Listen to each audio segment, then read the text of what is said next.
ጡት እንዴት ያድጋል ዩቲናስ ይሄንን አድርጋለች ያለ ምንድነው ያደረገችው? ሰዎችን ጓደኞችን የሥራ ባልደረቦችንና ብዙዎቹን ወዳጆችን አስቆጥቷል። አውቃ ለምታጠፋው የፈጠራት ይጠይቃት። ዩቲናስ ከጓደኞቿ ጋር ውሃ ቦታ ወንዝ ቦታ ትሄድና ያ ገንዘብ 900,000 ብር ማለት እንግዲህ ላይክ ቢትሰሉና ከልጆች ይሄንን ቪዲዮ ዞር አድርጋችሁ 5 ሰውን ቢሆን ቢመለከት ይበቃኛል። በህፃናት ላይ በተለይ በልጆች ላይ እየደረሱ ያሉ ነገሮች አእምሮን ከምድር ሊያሳብሩኝ ደርሰዋል። በልጅ ማክበር ላይ እየደረሰ ያለ ጾታዊ ትንኮሳና እንዲሁ ደግሞ ስነ ልቦናን እጅግ በጣም ዲስክሬጅ የሚያደርግ ነገር አነሳላችኋለሁ። በተጨማሪ በሌሎችም ህፃናት ላይ እየተደረጉ በተለይ በሶሻል ሚዲያ የሚደረጉ ነገሮች በቃ ሊያሳርፉኝ አልቻሉም። እነዚህ ነገሮች መቆም አለባቸው። ይህን ቪዲዮ ልጆች እንዳይመለከቱ ባካቸውን። ሌላኛው በዚህ ቪዲዮ የምንመለከተው ከዩቲናስ ጋር ተያይዞ ብዙዎች እየተነጋገሩበት ያሉት ሌላው ደግሞ በሴቶች ላይ የሚነሱ ነገሮች መቆም ያለባቸው ነገሮችን አነሳላችኋለሁ። ይህንን ቪዲዮ በተቻላችሁ አቅም ህፃናት እንዳይመለከቱ አድርጉ። በተለይ ከ12 ዓመት በታች ሆኑ ማለት ነው። አርቲስት ማህደር አሰፋ ጋር የተያዘ ምንድነው እነግራችኋለሁ። እስከ መጨረሻው ከ12 ዓመት በላይ ከሆናችሁ ብቻ አብራችሁ ቆይታ አድርጉ። በህፃናት ላይ የሚደርሱ ነገሮች በጣም ከልክ በላይ እየበዙ አሉ። ልጅ መሆኗን ሳቅ ደግሞ ይበልጥ በዚህ ልጅ ላይ እየደረሰ ያለ ነገር ውስጤን ከንክኖኝ በዚህ ሰዓት ይሄንን ቪዲዮ እየሰራሁ አለው። እስኪ ቪዲዮን ላሳያችሁና ተመልሼ ሐሳብ ሰጣለሁ። ምንድነው እየተባለ ያለው አንድ ባንድ ነግራችኋለሁ። እሷን እንደሽልማቴ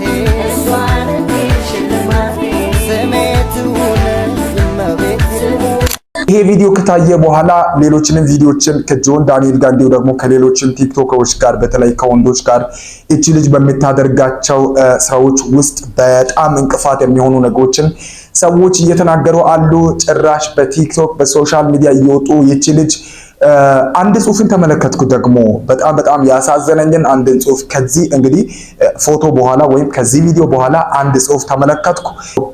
በጣም የሚያስጠሉ ንግግሮች እየተሰሙ አሉ። ምንድነው የሚሉት? ምንድናት ህፃን አይደለችም እንዴ? እንዴት ጡት እንዴት ያድጋል? እንዴት እንደዚህ ይሆናል? ምንድነው? ምን እያደረገች ናት እቺ ልጅ? እውነትም ህፃን ናት ወይ የሚባሉ በጣም ብዙ ለአእምሮ የሚከብዱ ነገሮች ከዚህ ህፃን ጋር ተያይዞ በተለይ ከቅርብ ጊዜ ወዲህ እየተሰማ አለ። ልጅቷ ተዋናይ ናት። በጣም የሚያሳዝነው እቺ ልጅ ራስዋን ለመቀየር ነገዋን ለመቀየር እየጣረች ያለች ትንሽዬ ልጅ ናት። እቺ ልጅ ደግሞ እየሰረች ባለችው ነገር ራስዋን ነገዋን ለመቀየር በሚታደርገው ነገር ውስጥ በጣም እንቅፋት እየሆንባት አለን። እባካችሁን እንድትገነዘቡ። አንዳንዶቻችሁ ተደብቃችሁ ነው የምትጽፉት ማለት ነው። የእናንተ ምናችሁም እዛ ጋር አይታይም። ግን እቺ ልጅ ገብታችሁ እባካችሁን እነዚህን ስታይ የዚች ልጅ አእምሮ በጣም ይጎዳል። ተስፋዋን ታጣለች። ራስዋን ሁላ ልታጠፋ ትችላለች። እባካችሁን ጥንቃቄ ብታደርጉ። ይሄ ፈጣሪ ነው አይደል የሚያሳድገው፣ እሱ አይደለችም የምታሳድገው። ይህ የፈጣሪ ስጦታ ነው። በእርግጥም በዚህ ጊዜ ያሉ የእድገት ነገሮች በጣም ይገርማል። በሶሻል ሚዲያ ኮሜንት የሚያደርጉ ሰዎች ብዙ ጊዜ ሶሻል ሚዲያ ላይ ምንም አይነት ነገርን ማድረግ የማይችሉ ሰዎች እንደሆኑ ይታወቃል። እቺን ልጅ እንድትሰራ እንድትበረታታ ነው እንጂ እኛ ምክንያት መሆን ያለብን በፍጹም ዲስከሬጅ አድርጋ ወደኋላ እንድትመለስ ምክንያት መሆን ያለብን አይመስለኝም። እና ከጆን ዳንኤል ጋር ደረሳ ፎቶውን ተነሳች። ምንም ያደረገችው ነገር የለም። ሁላችንም እንደምናየው ግን እኛንን ጾታዊ ትንኮሳ በዚህ ህፃን ላይ ያደረሰን ያለነው ማለት ነው።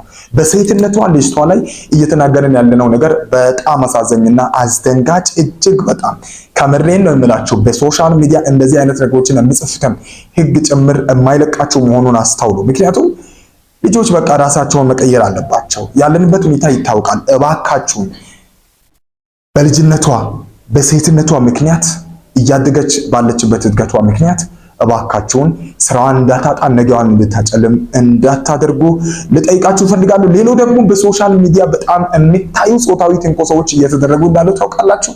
እስኪ አንድ ቪዲዮ ተመለከትኩ። በሶሻል ሚዲያ ነው ያገኘሁት። ይሄን ቪዲዮ ላጋራችሁ እስኪ።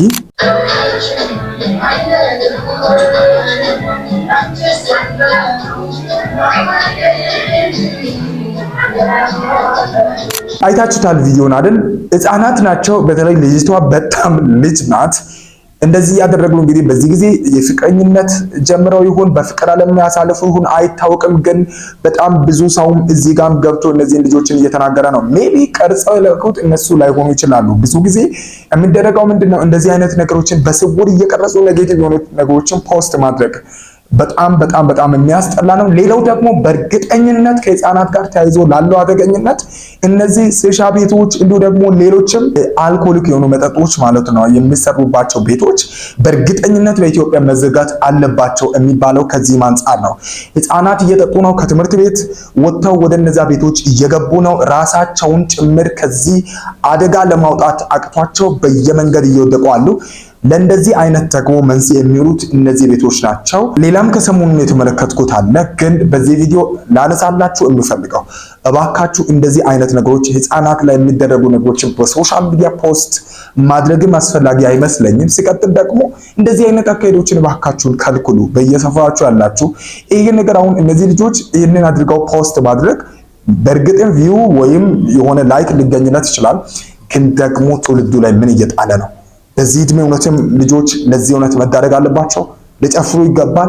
በየጭፈራ ቤት በዚህ እድሜያቸው መገኘት አለባቸው ወይ? ይሄ ነገር በጣም አስደንጋጭ ነው። እባካችሁን ለዚህ ጉዳይ መፍትሄ እንዲበጅለት እፈልጋለሁ። ሲቀጥል ደግሞ ሁላችሁም እባካችሁን ልጆቻችሁ መልካም ነገርን ሰርተው በሶሻል ሚዲያ ራሳቸውን ማሳየት ይችላሉ። እንደዚህ ዝቃጭ የወረደ ነገርን እየሰሩ ራሳቸውን ባያሳዩ ባይነኝ ማለት ነው። ሌላው ከሶሻል ሚዲያ ጋር ተያይዞ ከሰሞኑን በጣም መነጋገሪያ የሆነው ከዩቲናስ ጋር የተያዘው ነገር ነው ማለት ነው።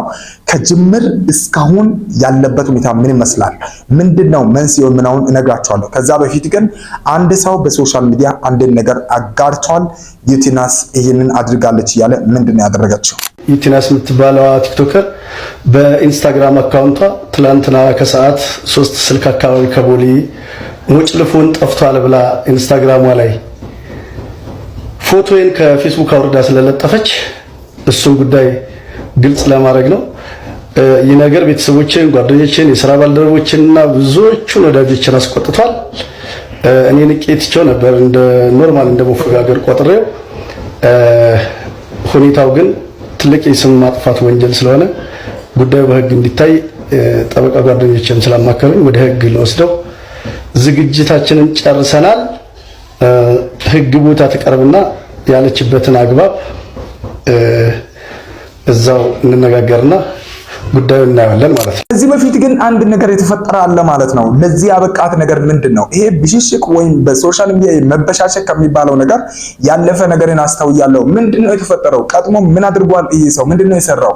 ለምንድነው ዝም ብላ ነው ወይስ ይሄንን ያለችው? መበሻሸቁም ቢሆን ቁም ነገር የሆነ አሁን በጣም ብዙዎችን እያነጋገረ ያለ ጉዳይ ቢሆንም ግን ለምንድነው ይሄንን መነሻ ያደረገችው? ወይም ለምን ወደዚህ መጣች?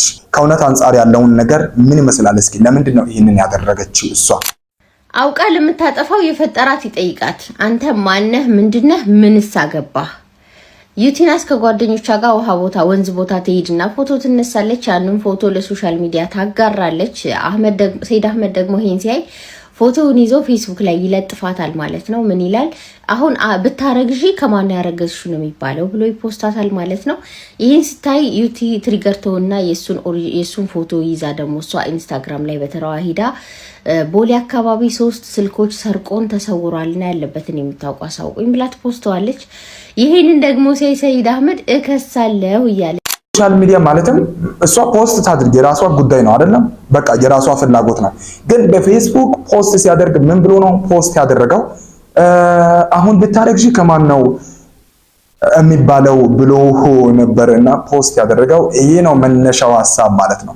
ይሄ ነው መነሻ ሆኖ አሁን ወዳለበት ደረጃ እንዲደርስ ያደረገውና በሶሻል ሚዲያ ፖስት የምናደርጋቸው ነገሮች ቢችሉ ሰውን ማስተማር መቻል አለባቸው። እሱን አምናለሁ። ባይችሉ ማዝናናት መቻል አለባቸው። ከዛ ደግሞ ቁም ነገር መሆን ቢችሉ እስኪ ከምር በጣም ነው የሚያስጠላው። ሶሻል ሚዲያ ምንድነው? ቆይ መልካም ነገርን መስራት አይቻልበትም ወይ? ይቻልበታል እኮ ግን ከመልካም ነገር ይልቅ አብዛኛው ሰው የሚታዩ ኔጌቲቭ የሆነ ነገር ነው። እስኪ ዝም ብላችሁ ግቡና የሆነ ጥሩ ነገር ይሁን መጥፎ ነገር ካዩ በኋላ ኮሜንት ማድረግ እንኳን የሚቀናቸው መጥፎ የሆነ ነገር በቃ ዝቃጭ የወረደ ነገር ነው እያደረገን ያለ ነው።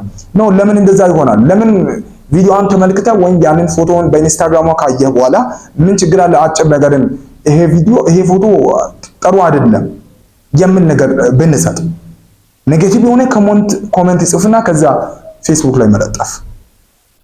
እንደዚህ አይነት ነገሮች በጣም አስጠልታ ናቸው። አሁን ወደዚህ ነገር አድርሰዋል። ለማንኛውም ቀጥሎ ምን ይሆናል እንመለከታለን። ግን እባካችሁን ሶሻል ሚዲያን ለመልካም መጠቀም አይቻልም ወይ?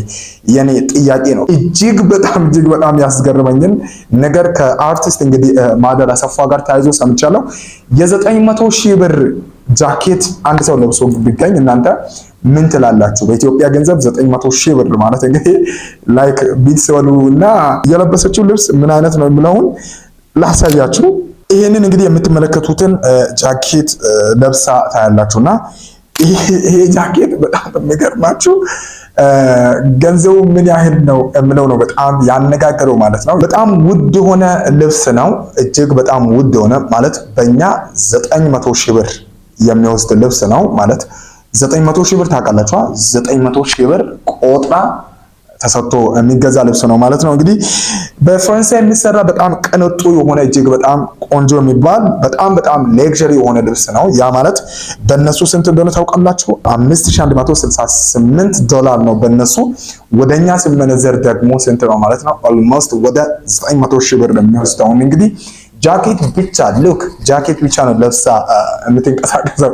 ለማንኛውም ይሄ በጣም ብዙዎቻችንን አነጋግሮናል ስላችሁ። ያው መልበስ ትችላለች፣ መፍቷ ነው፣ ማንም አይከለክልም ልበሺ ከዚህ በላይ ግን ለማንኛውም ይሄ ሰሞኑን በሶሻል ሚዲያ ሌላ መነጋገሪያ የሆነ ነው። አንድ ሰው እስኪ የ900 ሺህ ብር እንግዲህ ልብስ ጃኬት ለብሶ ቢገኝ እጅግ በጣም ቅንጦት ባለ ልብስ ነው። ይሄንን ለብሶ ቢገኝ ምንድነው እናንተ ሐሳብ? ለማንኛውም ማህደር አሰፋ በዚህ ልክ ከፍ ብላለች የሚል ከሰሞኑን ብዙዎች ውስጥ መነጋገሪያ የሆነ ነበር። ነገር ግን በሶሻል ሚዲያ መልካምን መስራት ካልተቻለ እባካችሁን ስራዎቻችንን አቁመን ከሶሻል ሚዲያ መውጣት አለብን። አለበለዚያ ለሰው የሚጠቅም ነገርን በሶሻል ሚዲያ መስራት እንችላለን ብዬ ተለያችሁ። በተቻላችሁ አቅም ይሄንን ቪዲዮ ስፔሻሊ ከ12 ዓመት በታች የሆኑ ህፃናት ባይመለከቱ መርጣለሁ። በህፃናት ላይ እየደረሰ ያለ ነገር ለነገሩ ከነሱ የተደበቀም ነገር እኮ የለም። አብዛኞቻችን ስልኮቻችን በእጃቸው ስለሆኑ ማለት ነው። ለዚህ ደግሞ እኛ በሶሻል ሚዲያ የምንሰራቸው ሰዎች መውረዳቸው እጅግ በጣም ስጋት ላይ ጣለ ነው። ይሄ ጉዳይ በጣም ስላሳሰበኝ ከሰሞኑን ካሉ ነቶች ተነስተን ቆይታ ያደረግንበት ቪዲዮ ይህን ይመስላል። በሌላ እንግዲህ ጥሩ ቪዲዮ እንገናኛለን። በጥሩ መረጃ ወደ እናንተ የሚመጣ ይሆናል ማለት ነው። ይህንን ቪዲዮ በተቻላችሁ አቅም ሼር እንድታደርጉ ጠይቃችኋለሁ። ሰላም